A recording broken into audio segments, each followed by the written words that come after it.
1973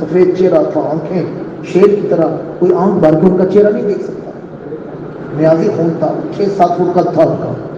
مدینہ منورہ گئے تو کلا پہن کے گئے، ہوٹل سے نکل رہے ہیں نا، تو سامنے والے ہوٹل سے دوسرے مکتب فکر کا مولوی تھا، اس نے پہچان لیا، دوڑ کے آیا، کہنے لگا مولانا نیازی، عبدالستار خان نیازی، یہاں تو یہ کلا اتار کے آنا تھا، یہاں تو یہ شملہ نیچے کر کے آنا تھا، ہمیں بڑا سکھاتے ہو مدینہ میں، ہم غلام ہیں، خادم ہیں، اپنے آپ کو مدینے کا سادو کتے کہتے ہو، تو یہاں تو یہ شملہ اتار کے سادہ ٹوپی پہن کے آنی تھی۔ پتہ ہے مولانا عبدالستار خان نیازی نے کیا جواب دیا؟ اب فرماتا ہے یہی تو میں حضور کو دکھانے آیا ہوں کہ پورے قد سے جو کھڑا ہوں تو یہ ہے تیرا کرم، مجھ کو جھکنے نہیں دیتا ہے سہارا تیرا، یہی حضور کو دکھانے آیا ہوں۔ آج عصر کے بعد آ کے دیکھ لینا، عبدالستار کی یہ دستار جب اسمبلیوں میں جا کے نہیں نہ جھکتی، دروازے رسول پر جھکی ہوئی نظر آئے گی۔ آپ کو پتہ ہے تحریک پاکستان میں آپ کا بڑا کردار ہے، جب 50 میں چلی نا عقیدہ ختم نبوت کی تحریک چلی تو آپ کو گرفتار کیا گیا، بڑی خاص بات سنانے لگا، آپ کو گرفتار کیا گیا، جج نے آپ کو سزائے موت سنا دی تھی، جج نے سزائے موت سنا دی ہے، آخری پیشی کے لیے عدالت میں بلایا گیا، آخری پیشی کے لیے، ہاتھوں میں ہتھکڑیاں، پیروں میں بیڑیاں، آپ کو کٹہرے میں کھڑا کیا گیا، جج کہنے لگا مولانا عبدالستار خان نیازی، اگر تم وعدہ کرو نا کہ آج کے بعد تم مرزیوں کو کافر نہیں کہو گے، آج کے بعد تم عقیدہ ختم نبوت بیان نہیں کرو گے، میں اسی پیشی پر تمہاری رہائی کے آرڈر کر دیتا ہوں، ابھی ہتھکڑیاں بھی اتر جائیں گی، بیڑیاں بھی اتر جائیں گی، ایک دفعہ کہہ دو میں آج کے بعد عقیدہ ختم نبوت بیان نہیں کروں گا۔ مولانا نیازی مسکرائے، فرمایا زندگی اتنی بھی غنیمت تو نہیں جس کی خاطر عہد کمزر کی ہر بات ہی مانی جائے۔ آپ نے فرمایا کیا کہہ رہے ہو، عقیدہ ختم نبوت بیان نہیں کروں گا تو آزاد کر دو گے؟ اس نے کہا جی ابھی اسی وقت آزاد کروں گا، ابھی ہتھکڑیاں اتر جائیں گی۔ آپ نے فرمایا جج صاحب آپ مجھے آزاد کرو، یہ بیڑیاں ہتھکڑیاں اتارو، میں جیل سے عدالت سے نکلتا ہوں، کچہری کے سامنے چوک میں جا کر پہلا کام ہی حضور کی ختم نبوت پہ پیرا دوں گا، پہلا کام ہی یہ بیان کروں گا مرزائی کافر ہیں، کافر ہیں، کافر ہیں۔ جج کو غصہ آ گیا، پتہ جج نے آپ کیا کہا؟ جج کہتا ہے you will be hang by neck, تجھے سولی پہ لٹکایا جائے گا، پھانسی پہ چڑھایا جائے گا، you will be hang by neck, تجھے سولی پہ پھانسی پہ لٹکا۔ جج نے کہا یہ مولوی آدمی ہے، اسے کون سا انگریزی آتی ہے؟ انگریزی میں فیصلہ کرنے لگے، کہتا ہے you will be hang by neck, انگریزی بابا جی کو بھی آتی تھی، بابا جی نے مسکرا کر ایک جملہ کیا، یقین کرے سمندر کوزے نے بند کر دی ہے، جملے کا مزہ لینا نہیں، لہجے کا مزہ لینے والے، لہجے کی اپنی تاثیر ہے۔ جج کہتے ہیں you will be hang by neck, آپ کو پھانسی پہ چڑھایا جائے گا۔ بابا جی مسکرا کے کہتے ہیں از دیٹ آل، بس اتنی ساری سزا، بس اتنی ساری سزا۔ فرمایا میری ماں نے ایک نیازی جنا ہے، ایک نیازی پیدا کیا ہے، اگر ایک اہل سنت کی 1,00,000 مائیں 1,00,000 نیازی پیدا کریں، وہ سارے بیٹے نبی کے قدموں پہ قربان کیے جا سکتے ہیں۔ جج صاحب تمہیں پتہ ہی نہیں ہمیں مدینے والے سے پیار کتنا ہے۔ تاجدار ختم نبوت، تاجدار ختم نبوت، ہمارے بزرگوں نے محنت کر کے عقیدے کو بچایا ہے، محنت شاقہ سے۔ اس لیے 7 ستمبر عقیدہ ختم نبوت۔ اب آئے تیسرا موضوع، سرکار سید الشہداء نواز مصطفیٰ سیدنا امام حضرت۔ اچھا ایک یہ بھی بات کرتا چلوں، آپ لوگ یہ نہ سمجھیں کہ ہماری گورنمنٹ نے آئین نے انہیں غیر مسلم قرار دے دیا، اب کسی کام کی ضرورت نہیں۔ میں پہلے بھی عرض کر چکا ہوں، کبھی پورا موضوع آپ کو سنائیں گے، پھر یہ بھی بتاؤں گا کہ اس دور میں کس کس فورم پر ختم نبوت کے گستاخ کہاں کہاں کس کس نہج پہ کام کر رہے ہیں، آپ کو پتہ ہی نہیں ہے کس کس نہج پہ کام ہو رہا ہے، تو پھر کبھی انشاءاللہ پوری تفصیل بتائیں گے، نصابی حوالے سے، جغرافیائی حوالے سے۔ آپ کو تو پتہ ہی نہیں نہ چلا، آپ نے تو سیاسی جماعتوں کے نعرے لگا دیے، آپ کو تو پتہ ہی نہ چلا یہ کوریڈور کیوں بنایا گیا، سیالکوٹ والا، پتہ ہے نا آپ کو، نام پتہ ہے اس کا آپ کو؟ جی جو سکھوں کے لیے یاترا کے لیے بنایا گیا، پتہ ہے آپ کو اس کے پیچھے کیا ہے؟ یہ آپ کو پتہ ہی نہیں ہے، یہ تو سازش ہے نا کہ پاکستان کے اتنے ٹکڑے ہوں گے، سندھ دیش میں ہوگا، بلوچستان میں ہوگا. یہ لکھنے والا 1975 سے پہلے فوت ہو گیا ہے کہ صوبہ سرحد کا نام بدلا جائے. بدلا یا نہیں بدلا؟ بدلے نا. ایم پی ایم بنی ہے. سندھ میں سندھ دیش کا علیحدہ نعرہ لگایا گیا، کراچی کو وار اسٹریٹ بنا دیا گیا، بلوچستان میں آزادی کی تحریک اٹھا دی گئی. صرف ایک پنجاب کو الگ کرنا تھا، پھر ساتھ والے پنجاب. آپ کو تو پتہ ہی نہیں ہے.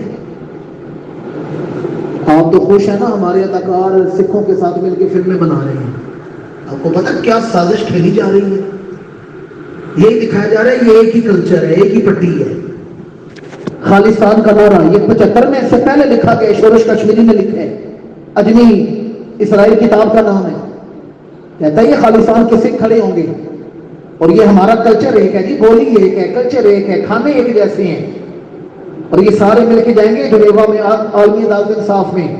ہم پنجابی ہیں، ہمارا الگ ملک ہونا چاہیے. یہ پنجاب اور سکھوں والا پنجاب. میں سارا پنجاب پھرا ہوں انڈیا میں جا کے نا، چندی گڑھ، فتح گڑھ، ہریانہ، لدھیانہ، یہ سارے علاقے میں پھرا ہوں. انہوں نے کہا جی ہم دونوں مل کے نا ایک حکومت بنے گی جس کا وزیر اعظم مرزئی ہوگا، صدر سکھ ہوگا. صدر مرزئی ہوگا، وزیر. آپ کو پتہ نہیں آپ کے ساتھ کھیل کون سا کھیلا جا رہا ہے. آپ تو خوش ہو کے ہمارے اسٹیج کے اداکار جا کے نا فلموں میں بڑا کام کر رہے ہیں جی، بڑی فلم چل گئی ہے. لعنت ایسی سوچ پر. پتہ ہی نہیں نسلوں کے ساتھ کیا کیا جا رہا ہے. اس لیے میں نے کہا نا یہ میں موضوع نہیں چھیڑتا، پھر وقت کافی ہو گیا ہے، ورنہ یہ الگ مضمون ہے. کہاں کہاں آپ کے خلاف، ختم نبوت کے خلاف کیا کیا کام ہو رہے ہیں. یہ چھوڑ دیں اس بات کو. جس بات پر آپ کی توجہ کا طالب ہو، تاجدار گولڈا پیر میر علی شاہ صاحب گولڈا شریف میں آرام کر رہے ہیں. یہ مہینہ تاجدار گولڈا کی وصال کا مہینہ ہے، عرس ہوتا ہے پیر میر علی شاہ صاحب کا. آرام کر رہے ہیں. خواب میں اللہ کے رسول کا دیدار ہوا اور حضور نے ناراضگی کا اظہار کیا ہے. قدموں سے لیتے رسول کیا خطا ہو گئی ہے. فرمایا لاہور میں بیٹھ کر مرزا عقیدہ ختم نبوت کی چادر پہ ہاتھ ڈال رہا ہے اور تو گھوڑے میں آرام سے لیٹا ہوا. پھر تاریخ اٹھا کر دیکھے تاجدار گولڈا آرام سے نہیں رہے، نکلے ہیں لاہور گئے ہیں. وہ تاریخی مناظرہ ہے مرزا کے ساتھ. مرزا کہنے لگا جی دونوں سورہ فاتحہ کی تفسیر لکھتے ہیں. میں اپنی تفسیر میں ثابت کروں گا معاذ اللہ میں اللہ کا نبی ہوں. آپ اپنی تفسیر میں ثابت کریں جن کا کلمہ پڑھتے ہیں وہ اللہ کے آخری نبی ہے. کاسب پیغام لے کر آیا. تاجدار گولڈا مسکرائے. فرمایا ٹھیک ہے مرزا سے کو ٹھیک ہے. دونوں سورہ فاتحہ کی تفسیر لکھتے ہیں، پر لکھیں گے اس طرح جیسے میں کہوں گا. کہا جی آپ کیسے کہیں گے؟ فرماتے ہیں دونوں اپنا اپنا کاغذ اور قلم میز پر رکھ دیں گے، پھر قلم کو حکم دیں گے. جس کا قلم ہوا میں اڑ کے خود بخود لکھنا شروع ہو گیا وہ سچا ہوگا. قاصد گیا، مرزا نے جب یہ بات سنی تو جب کہتا نا پوچھڑ گیا، ہکا بکا رہ گیا. اس نے پینترا بدلا. اس نے کہا نہیں چھوڑے سورہ فاتحہ کو چھوڑے. کہنے لگا میں مسیح موعود ہوں، معاذ اللہ میں عیسیٰ ہوں. عیسیٰ علیہ السلام مس کر کے نا کوڑوں کو شفا دیتے تھے، قرآن میں.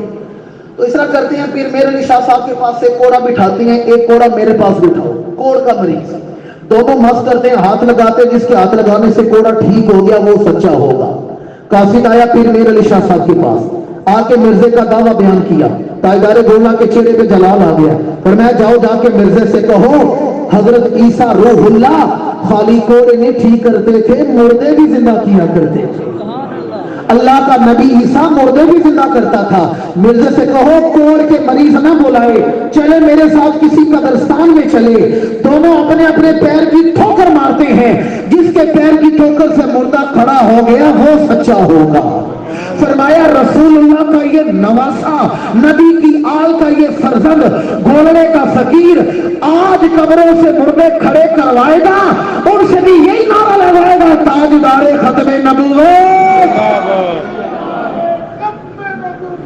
زندہ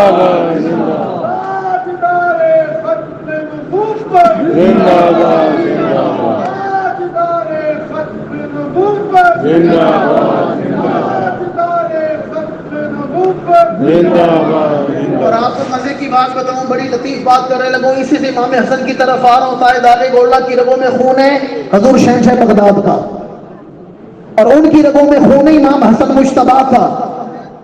پیر میر علی شاہ صاحب امام حسنی اولاد، حسنی سید امام حسن کی اولاد میں سے. آپ فرماتے ہیں میں اپنے نانا کی عقیدہ ختم نبوت کو بیان کرنے کے لیے قبروں سے مردے کھڑے کروا کر ان سے بھی یہی کرواؤں گا لا الہ الا اللہ محمد رسول اللہ. بعد میں علماء نے پوچھا، صحابیوں نے پوچھا، حضور اتنے بڑے دعوے کہ قلم خود بخود لکھے گا، مردے زندہ ہوں گے؟ تاجدار دولہ کی آنکھوں میں آنسو آ گئے. پر میں کہاں یہ دعویٰ کر رہا ہوں، مجھ سے تو یہ دعویٰ کروایا جا رہا ہے. مجھ سے یہ دعویٰ کروایا جا رہا ہے. فرماتا ہے کل رات مجھے رسول اللہ کا دیدار نصیب ہوا ہے. اور امام الانبیاء نے فرمایا میرے علی شاہ کل مرزے کے سامنے ڈرنا نہیں، تو جو کہے گا وہ ہو جائے گا. لفظ بولنا تیرا کام ہے، پورا کر دکھانا ہمارا کام ہے. اچھا یہ جملے آپ نے بولے ہیں اردو میں، کس بولی میں؟ ایک جواب آپ نے پنجابی میں بھی بولا ہے، وہ نہ سنا دوں آپ کو، نشہ نہیں اترے گا آپ کا اگلے مہینے درس قرآن آنے تک، نشہ نہیں اترے گا. تاجدار گولہ سے کہو گے اتنے بڑے دعوے کہ قلم لکھے گا، مردے زندہ ہوں گے. آپ مسکرا کے فرماتے ہیں کٹا کلے دے سر تے ٹنگدا ہے. نہیں سمجھے میں کیا کہہ رہا ہوں؟ کٹا کلے دے سر تے ٹنگدا ہے. یقین جانیے آپ کا ایک فرمان ہے جو ہر عالم اپنی تقریر میں بولتا ہے، ہر عالم. آپ کا یہ فرمان ہے جو آج ہر کسی کی زبان پر ہے. آپ فرمایا کرتے تھے ختم نبوت کے عقیدے پر کام کرنے والے کی پشت پر اللہ کے رسول کا ہاتھ ہوتا ہے. حضور صرف نبی نہیں بلکہ حضور آخری، حضور تیسرا موضوع تاکہ سارے مکمل ہو جائے. سرکار سید الشہداء امام حسن مجتبی رضی اللہ تعالیٰ ولادت با سعادت ہوئی. امام الانبیاء کو خبر ملی. اچھا آپ کو پتہ ہے جب حضور کے اپنے بیٹے ان کا وصال ہوا تھا نا، دوسرے بیٹے، تو کافروں نے اقدام کیا تھا کہ ان کا پریشان نہ ہو، اب پیغمبر اسلام کی اولاد نہیں رہی تو جس کی اولاد نہ ہو اس کا نام ہی باقی نہیں رہتا، 2 نسلوں بعد تو بندہ جانتا ہی نہیں، تو لہٰذا ان کا دین ختم ہو جائے گا، پریشان ہونے کی ضرورت نہیں. گھر میں بیٹے کی میت پڑی ہے اور مشرک خوشی منا رہے ہیں، کل بھی رسول کی حالت کیا ہوگی؟ تو پہلی بیٹا جا رہے ہیں، حضور پریشان ہوئے ہیں. اللہ نے فرمایا کہ سورہ کوثر کا شان نزول سنا رہا ہوں آپ کو. اللہ نے فرمایا جبریل جا کر میرے محبوب کو یہ دیکھیں. جب کسی صورت کا ترجمہ کریں گے نا تو سیاق و سباق تو دیکھیں گے نا کس موقع پر نازل ہوئی ہے، بھئی کون سا واقعہ ہوا، کون سی بات ہوئی تو اللہ کی طرف سے یہ کلام آیا ہے، یہ بھی تو دیکھیں گے نا. اب بات کیا ہوئی ہے؟ بیٹا وصال ہوا ہے اور مشرک خوشی منا رہے ہیں. اللہ نے فرمایا جبریل جا کر میرے محبوب کو یہ پیغام سنا کیا انا اعطینا کل کوثر. لفظی ترجمہ ہے بے شک آپ کو ہر چیز فطرت عطا کی ہے، اور وجہ کیا تھی؟ بیٹا نہیں تھا. فرمایا محبوب ہمیں اتنے بیٹے عطا کروں گا جنہیں کو گن نہیں سکے گا. اچھا اس صورت اس کے بعد اس آیت کے نزول کے بعد گلشن محمدی میں پہلا بیٹا کون سا پیدا ہوا ہے؟ پوچھ لیں علامہ صاحب سے. امام حسن مجتبی کی ولادت ہوئی، امام حسن کی ولادت ہوئی. گویا آپ سورہ کوثر کی پہلی آیت کی تفسیر اول بن کے اترے ہیں. امام الانبیاء تشریف لائے ہیں. فرمایا علی مجھے میرا بیٹا دکھاؤ. سفید کپڑے میں لپیٹ کر جب نا پلیٹھی کا پتر.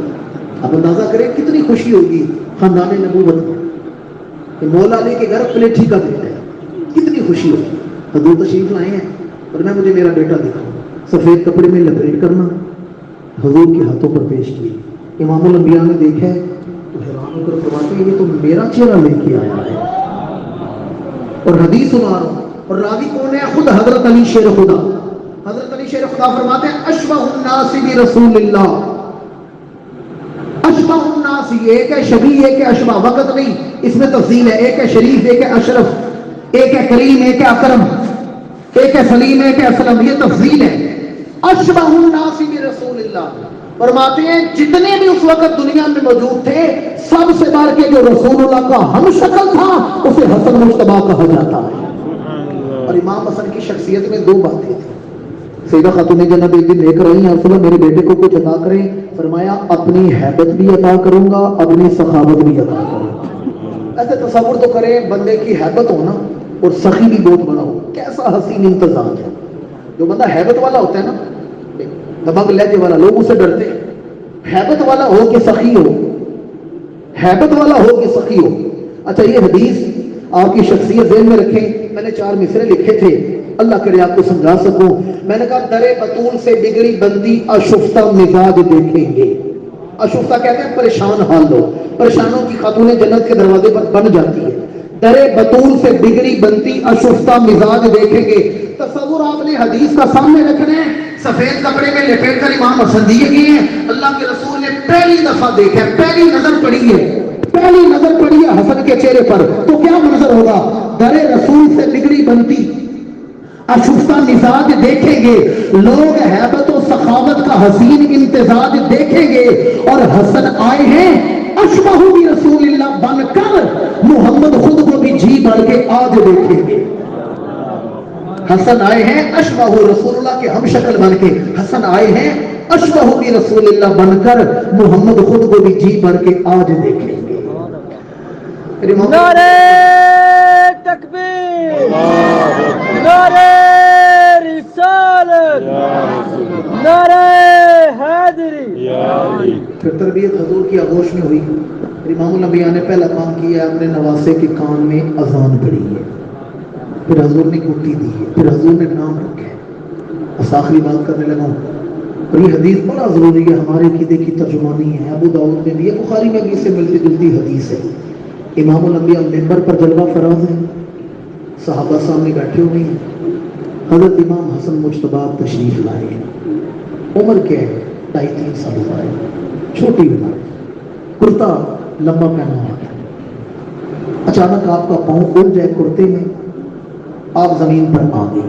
میں یہ نہیں کہہ رہا زمین پر گرے ہیں, یہ ہلکا لفظ ہے, یہ تو خود گردوں کو اٹھانے والے ہیں. یوں کرتے میں پاؤں مبارک اڑ جائے اور زمین پر آ گئے. امام الانبیاء خطبہ دے رہے ہیں, منبر پر جلوہ فراز ہے, صحابہ سن رہے ہیں. حضور نے دیکھا نا, حضور نے خطبہ چھوڑے اور حدیث کے لفظ ہے تہبت. صحابہ سمجھتے ہیں نا جی, 2-3 اچھا تہبت یوں اٹھائیے اور دوڑے ہیں امام حسن کی طرف. دوڑ کے اٹھا کے لائے, اپنے ساتھ منبر پر بٹھا لیے. حدیث میں بعد میں سناتا ہوں, ایک لمحے کے لیے مجھے رک کر بتائیں. امام حسن جو زمین پر آئے ہیں تو حضور کہہ سکتے تھے نا, بلال میرے گھر کا نوکر ہے, خادم ہے, ذاتی خدمت کرنے والا ہے, بلال جا کے حسن کو اٹھا لو, کہہ سکتے تھے نا, بولتے نہیں. سلمان و من اہل البیت, سلمان میرے گھر والوں میں سے ہے, گھر کا ذاتی, سلمان جاؤ جا کے حسن کو اٹھاؤ, کہہ سکتے تھے. چلے انہیں چھوڑیں. مولا علی بھی تو سامنے بیٹھے ہوئے, علی تمہارا بیٹا زمین پر ہے, جاؤ لے کے آؤ, کہے حضور نے نہیں. حضور گئے اور خطبہ چھوڑ کے گئے ہیں. اور یہ کون ہے؟ یہ خطیب الانبیاء اپنا خطبہ چھوڑ کے جا رہے ہیں. کوئی پوچھے حضور کی نگاہ سے حسن کتنے قیمتی ہیں. ہم نے صرف انہیں کا ذکر کیا جنہیں دونوں دوسرے مانتے ہیں. پورا مہینہ ان کے ختم دلائے ہیں. ان کا ختم بھی دلانا چاہیے یا نہیں دلانا چاہیے؟ اصالے ثواب کرنا چاہیے یا نہیں کرنا چاہیے؟ سنیں, امام الانبیاء گئے, امام حسن کو اٹھائے, اپنے پاس منبر پر بٹھائے. اب حدیث سننی بھی ہے, حدیث دیکھنی بھی ہے. میں منظر کشی کرنے لگا ہوں. صحابہ فرماتے ہیں پہلے حضور کا موضوع اور تھا, اب موضوع ہی بدل گئے, موضوع بدل گئے. امام الانبیاء نے 3 دفعہ یہ کام کیا ہے. 3 دفعہ کیا کیا ہے؟ حضور نے پہلے امام حسن کو دیکھا ہے, فرماتے ہیں صحابہ پھر ہمیں دیکھا ہے, پھر امام حسن کو دیکھا ہے, پھر ہمیں دیکھا ہے, پھر امام حسن کو دیکھا ہے, پھر ہمیں دیکھا ہے. ہم سمجھ گئے بڑی خاص بات ہونے لگی ہے, ہم اٹینشن ہو گئے ہیں. تو توجہ کرے نا, خطبہ چھوڑ دیا, موضوع چھوڑ دیا جو بھی تھا. 3 دفعہ اپنے نواسے کو دیکھا ہے, صحابہ کو دیکھا ہے, امام حسن کو دیکھا ہے, صحابہ کو دیکھا ہے, پھر امام حسن کو دیکھا ہے, پھر صحابہ کو. 3 دفعہ. صحابہ فرماتے ہیں ہمارے دل, سماعت, روح, ضمیر, خمیر سب متوجہ ہو گئے. حضور نے اپنا ہاتھ اپنے نواسے کے سر پہ رکھا ہے, توجہ, سر پہ رکھا ہے اور فرمایا ان ابنی ھذا سید, میرا یہ بیٹا سردار بنا کر بھیجا گیا ہے, یہ میری امت کا سردار بنے گا, یہ میرا سید بیٹا ہے, یہ میرا سردار بیٹا ہے. آگے حدیث طویل ہے, اختصار کرو جو ہمارا عقیدہ ہے. امام الانبیاء نے فرمایا ایک وقت آئے گا میری امت پر بڑا مشکل وقت ہوگا, بڑا. ابھی تک امت اس مشکل سے نہیں نکلی. پوچھنے علامہ صاحب سے, ابھی تک اس مشکل سے ہم نہیں نکلے, ابھی تک وہ مشکل وقت ہم پر طاری اس کے اثرات ہیں. پر میں ایک وقت آئے گا میری امت پر بڑا مشکل وقت ہوگا, بڑا مشکل وقت آئے گا. کیا مشکل وقت ہوگا؟ فرمایا بین فئتین من عظیمتین من المسلمین, فرمایا میری امت میں سے دو گروہ کھڑے ہوں گے، من المسلمین، مسلمان ہوں گے. کیا ہوں گے؟ تو کس موضوع میں کافر کہہ رہا ہے؟ جنہیں حضور اپنے امت کی صفوں میں رکھے کوئی نکال سکتے ہیں؟ بولتے نہیں. کوئی بڑے سے بڑا ذاکر نکال سکتے ہیں انہیں؟ امام الانبیاء نے فرمایا علی کا گروہ بھی اسلام میں ہوگا، امیر معاویہ کا گروہ بھی اسلام میں ہوگا. حدیث نہ ہو اگلے اتوار میں یہاں نہیں چھوڑ دوں، منبر پر بیٹھنا چھوڑ دوں. فرمایا من المسلمین، وہ دونوں مسلمان ہوں گے، دونوں اسلام والے ہوں گے. اب سنیں، فرمایا جب میری امت پر مشکل وقت آئے گا تلوار چلے گی، خون بہے گا. مشکل ترین وقت جب میری امت پر آئے گا لوگ بدحواس ہوں گے، جانا کدھر ہے، کیا کریں، کوئی سمجھ نہیں آ رہی. اب سنیں، فرمایا جب یہ مشکل وقت آئے گا نا، پھر میرا یہ سردار بیٹا کھڑا ہوگا، پھر میرا یہ سید بیٹا، پھر میرا یہ سردار بیٹا، پھر میرا یہ 16 جو بیٹا، پھر میرا یہ سخی بیٹا، پھر میرا یہ کریم بیٹا، میرا سردار بیٹا، میرا سید بیٹا کھڑا ہوگا اور کرے گا کیا؟ ساری امت کو ایک جھنڈے کے نیچے جمع کر کے دکھا دے گا. اور میرا یہ سردار بیٹا کھڑا ہوگا، ساری امت ایک جھنڈے کے نیچے جمع کر کے دکھا دے گا. اب مجھے بتائیں، حدیث سامنے رکھیں، امام حسن نے کن سے صلح کی تھی؟ اللہ کریم آپ کو نا، بس آخری جملہ، مجھے احساس ہے آپ کے وقت کا، میری صبح پھر 8 بجے دوڑ لگ جانی، آگے مصروفیات ہیں کل کی. آخری بات، اللہ کریم آپ کو نا مدینہ منورہ کی حاضری عطا فرمائے. حرم کعبہ میں تو چاروں طرف گول صفیں ہوتی ہیں، مدینہ منورہ میں نہیں، کیونکہ چاروں طرف بیت اللہ کی صفیں بنتی ہیں. مدینہ منورہ میں مسجد کے باہر جو صفیں بنتی ہیں نا، صحن میں، وہ چھتریوں والے جو صحن ہیں، ان میں نا ایک بورڈ لگا ہوا ہے کہ یہ امام کی حد ہے. اندر مسجد ہے، سمجھا، یہ مسجد ہے، کہ یہ مسجد ہے جہاں یہاں مصلی امامت ہے، مولانا سلیم صاحب یہاں کھڑے ہو کر جماعت کرواتے ہیں. مسجد سے متصل بھی صحن ہے، ادھر بھی صحن ہے. آپ پیچھے صفے بنائیں، ہم پیچھے صفے بنائیں، ادھر بھی صفے باندھیں، ادھر بھی صفے باندھیں، بھائی زمینوں میں صفے باندھیں، مجمع کثیر ہو. جو صف ان سے آگے بنے گی وہ جماعت سے نکل جائے گی.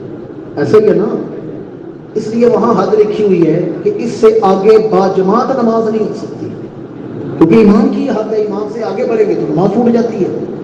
پتہ میں نے مثال کیوں دی ہے؟ بلا تشریح بلا تنزیہ. ہم نے سیدنا امیر معاویہ کو مانا ہے تو امام حسن کے پیچھے ہاتھ باندھ کے مانا ہے.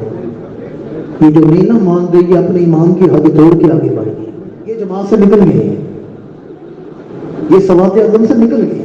اور میں نے اس پر ایک ہی شعر لکھا ہے بڑا زمانی، پتہ نہیں مجمع اس کا وہاں پہنچتا نہیں پہنچتا، کیونکہ یہ شعر ایسے لکھے نا پھر میں بندے ڈھونڈتا ہوں کو سمجھنے والا ہو، کسے سنائے. شعر بڑا زمانی ہے. میں نے کہا جن کو حسن نے مانا انہیں نہ ماننے والے، جن کو حسن نے مانا انہیں نہ ماننے والے ایک وقت میں دو گناہ کرتے ہیں. نہیں سمجھے میں کیا کہہ رہا ہوں؟ ایک تو اس سے نہیں مانتے جسے حسن نے مان لیا ہے، دوسرا امام حسن کا فیصلہ نہیں مانا. جن کو حسن نے مانا انہیں نہ ماننے والے ایک وقت میں دو گناہ کرتے ہیں. میری ملت کے باشعور مسلمان دیکھیں، مسئلہ سمجھ لیں.